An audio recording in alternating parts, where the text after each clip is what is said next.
So welcome everybody, and thank you for joining me this afternoon for my philosophy part of the Substance Memory exhibition. For those that don't know me, my name is Emily, and I'm doing my Master of Visual Arts at ECU here. This exhibition culminates part of my creative praxis for this course. So basically, I'd just like to give a brief overview of my research questions and my research. The questions that drive my and inform my practice of research are basically, how is new media altering traditional notions of the family archive, and what effect might this have on the performance memory? My second question is, in what ways might a creative praxis use installation art to illuminate the participatory engagement with family archive materiality to mediate unmarked processes? So these photographs, videos and objects are from my own family's archives dating back to the 1900s. They have an emotional resonance to me because it's my family, it's my history and my story. Yet from the beginning of this project, it was always a concern for me to produce a work that the audience could also situate themselves into and relate to on some level. This practice-led research employs a reflexive methodology to generate a dialogue between myself as researcher, subject and creative practitioner. I agree with Kim Edmonds who suggests that reflexivity opens up the space between subjectivity and objectivity. The inclusion of myself in the work is now supported as intentional and supplementary element, whilst establishing boundaries to avoid self-indulgence, naivety and narcissism. Reflexivity provides me the skills to situate myself inside and outside my praxis, and in order to critically analyse it from both positions. So, this project basically began as a photographic project, whereby I was really just started to be interested in using analog photography and traditional and alternative archiving processes to reproduce these archives somehow. However, this praxis has evolved considerably. It's now a series of installations that integrates a large array of archives, new media and photography. So I believe this better reflects and supports my theoretical concerns of my research. So I'd just like to use this artist's thought instead of bogging down with all the theory, just to kind of go through a few of the works and basically how they intersect with my research and how the works have basically come to this point. If you have any questions, I'll leave some time at the end so we can go back through some questions if you have anything to ask. So I'll just begin with the work right in front of us. Basically it's titled Online Archives of Family Objects. So the objects that you can see here are personal items from members of my family, wedding dresses, glasses and outfits that have all been kept over time in order to preserve memory. Their tangible status is obvious. They have a weight and a central to us. Their physicality reminds us of their existence. Their presence on the table with careful folding reminds us of their precious nature and status as collectibles. I've then photographed these objects and presented them in a more formal museum-style context to reference the changing platforms and access of archives due to new media. So museums, galleries, governments and institutions are all progressively moving their archives online, which greatly enhances our access to these archives globally. However, the way we experience them has changed. The experience of archives has just shifted to an intangible object access through the screens of our personal devices. To view these archives, we are now mediated by screens that are dictated such as internet speed, screen resolution, colour and size. The relationship that we have with these images on the screen, although detailed and they provide information of the object, they are far removed from the object that's physically in front of us. When combined with the QR codes, audience is now faced with the interesting dilemma of wanting to view the object more, but being restricted by the app required to view the online galleries, to view the objects in more detail.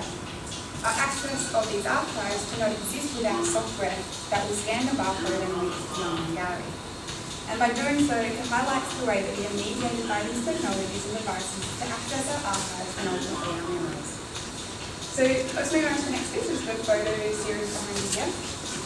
These photographs were reproduced from my father's photograph millimeter slides. They were scanned and then digitally edited. My father passed away in 1997, so he's not here to tell the story of these images. To me, these photographs have become open, unresolved texts that provide nothing more than an indexical relationship to a moment in time. These photographs evolved originally from trying to create a video where I wanted to quickly fill in the background and then separate the layers and move into the image of the video. However, when I separated the layers, there was something about that background image that had an uneasy presence about the empty landscape void of substance in terms of its value as an object for remembrance. We are reminded in this work that by digital technologies it's so easy to manipulate the past, alter histories and erase memories. They are presented in diptych format as I believe that they are more successful working like this than they are on their own. It's this kind of before and after contrast to know what is missing and I guess to contemplate why you would remove the subject matter and the purpose of doing so. So this kind of links next to the work just over on the tablet screens over here, which is called Displacement. They're 4 short videos. These have a similar theme here where they're displayed on a 7-inch tablet screens. They're created from analogue photographs and transformed into moving videos using Adobe After Effects and a tool called Displacement. So by fusing these analogue and digital mediums, we're reminded again of how easy it is to manipulate the past. These once static photographs have shifted to mere representations of the past. They are moments that never existed in moving form and never occurred like that, it was just a still image. Western society has transformed into an explicitly visual world. With the surge in digital cameras and the emergence of social media, sites such as Flickr, YouTube, etc. The surge in digital cameras and the emergence of social media sites such as Flickr, Facebook, YouTube. The increased interaction between humans and computers has generated the ability to control our images at an ever-increasing speed and mobility. We are bombarded with a multiplicity of screens in our everyday life, and this work, along with online archives of family objects, aims to just introduce some of these ideas, whilst explicitly highlighting the mediation by screens and devices to store, access, control, and narrate our past. So, kind of sums up, this work here basically grew from the photographs that I found as I was going through this. There was a bunch of images that just had handwritten notes on the back of them, and I thought it was really interesting separating them from the front of the image and just reflecting on the way that we narrate our images in the albums and record our narratives that are connected to the photograph. So that's just a small piece that I was just playing around with to introduce that text element into the work, which I thought was really interesting. Getting the characters of people and trying to decipher who wrote them and stories and where they come from. So that's really where that part draws interest for me. So there's a few other bigger works in the back gallery, so if we all just move through over that, we can go through them.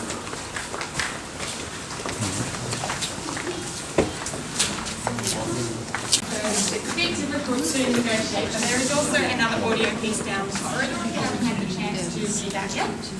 But basically, the audio piece down the corridor is titled I Forget Now, which is a series of 5 short audio fragments taken from the voice recordings between my mother and my grandmother. These recordings took place in order for my mother to record my grandma's life, whose memory is deteriorating from Alzheimer's. And I suppose in some way it was an attempt to try to prompt and assist her memory. The fragility of memory is evident, whereby my grandma struggles to remember many details about significant moments of her life. Yet, when she does start talking, there are memories that do start coming flooding back. Remember when we cleared his room out? All those little pots of coins and things like that. Tins of coins. And if he's got owe something, he'd put something else in, or screw or something. He did that though. The way that we narrate our lives has fundamentally shifted due to digital technologies and new media. So by connecting these audio pieces with a photograph, it reinforces the relationship between narrative and photography. In a way, it also reflects on the way that we narrate as we went through photographic albums and talked about the stories and added more context and provided a background to it. So a lot of the time we don't have that anymore when it is so just on your digital technologies and you're sharing images with each other. So you're missing that kind of story, I believe, with it. So that's the work down there really is kind of that connection between the narrative and the story and where we go from here. So the 2 larger components of my work, I suppose, are which have been taken up a lot of the time, is the photo media installation here, created from around 3,000 slides, even though it doesn't particularly look like that many in my mind. But yeah, so there's 3,000 slides there, and a multi-panel projection installation that I've reproduced from my family VHS home movies. So I'll start with this work right here. And so to produce this work, I scanned in all my family negatives, printed them onto acetate and sandwiched them into new slides. I underestimate a lot of lighting difficulties with slides. They're very difficult, you know, there's something that you're going through and you want images. So for me, that's something that for my last work, I'd really like to experiment more with. And also the mirrors and the reflective surface, and basically how to negotiate that lighting to really bring the audience in. So as I worked in this space, I was able to respond to the site-specific nature of installation and play around with the incorporation of new elements that I had not considered prior. The live feed on the wall interplays with the idea, so hopefully I'll walk you through it, yes, interplays with the idea of multiplicity. Alongside the mirrors, the audience become very aware of their bodily engagement and participation within the work. The acrylic mirrors have become a fundamental component, whereby the mirrors not only enhance this multiplicity and illusion of quantity of slides, but it also suggested virtual reality due to the visual perception mirrors that allude to a reflection that isn't real. The city-like structures were not intentional at the beginning of this work, but they can be read as architectural references to place, house, or collective memory. The time-lapse shown at the front of the gallery is designed to document my experimentation with this work. I found this aspect really extremely useful. I'm sure I will as I go down the track.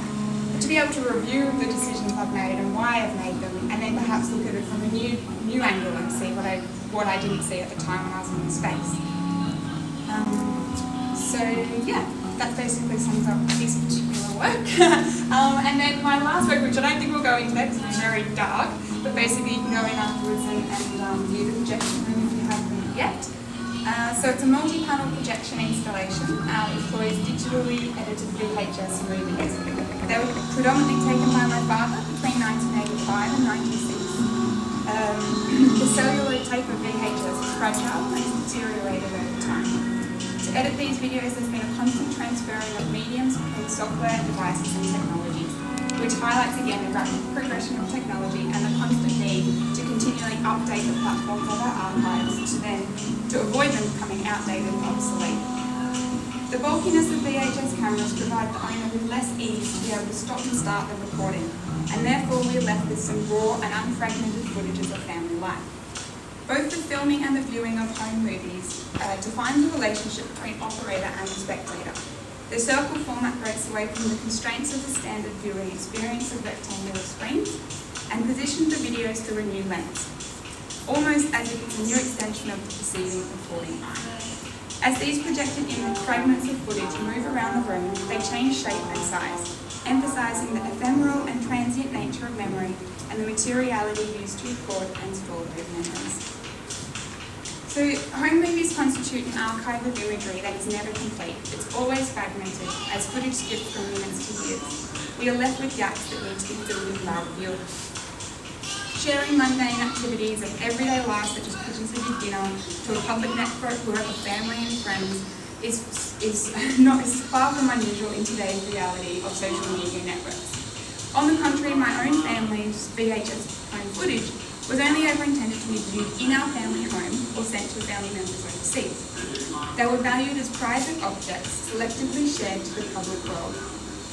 The integration of these activities into everyday life has shifted the social use of photography from family to individual use, from memory tools to communication devices, and from sharing memory objects to sharing experiences, as Jose Van Dijk suggests in her book, Ubiquitous Photography, one word I can never particularly pronounce.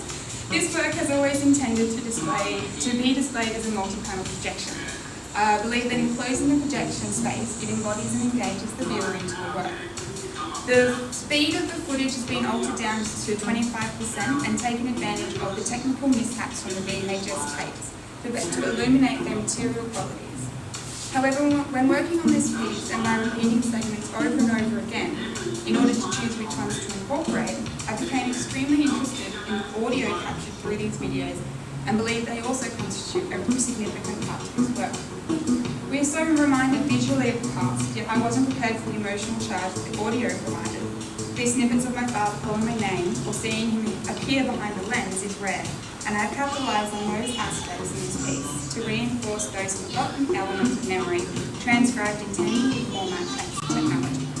So that's just kind of a brief overview of all the works, and now I'd just like to throw it over to you guys. If there are any questions or further questions about the work, then we can go through those. So it's short and sweet. This image has been projected up on the wall here. Can you talk a little bit more about that? That projection, I added really just to add this illumination of the lights through the slides. That was one aspect of it. The second of it was I really liked the way that the reflections on this wall happened, and at night you could see a lot more of the images moving around the room. So just that throw of projection, and just to play around with the digital component, the objects, moving with the digital projection. So really just a way for me to add a bit of dynamics to it as well, I suppose, and that really just the light is playing around with that for me as well at the moment, and add some The images that you've overlaid. yeah, everything here is from my family archives. So all home videos, all family photos. Yeah, these ones are 2 videos.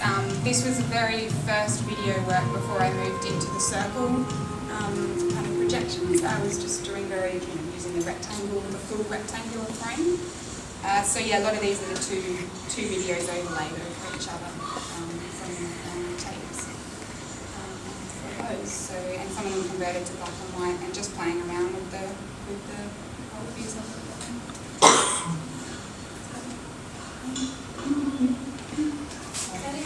How do your parents feel about the private? I think they all feel okay. We can ask one now. But yeah, I think they.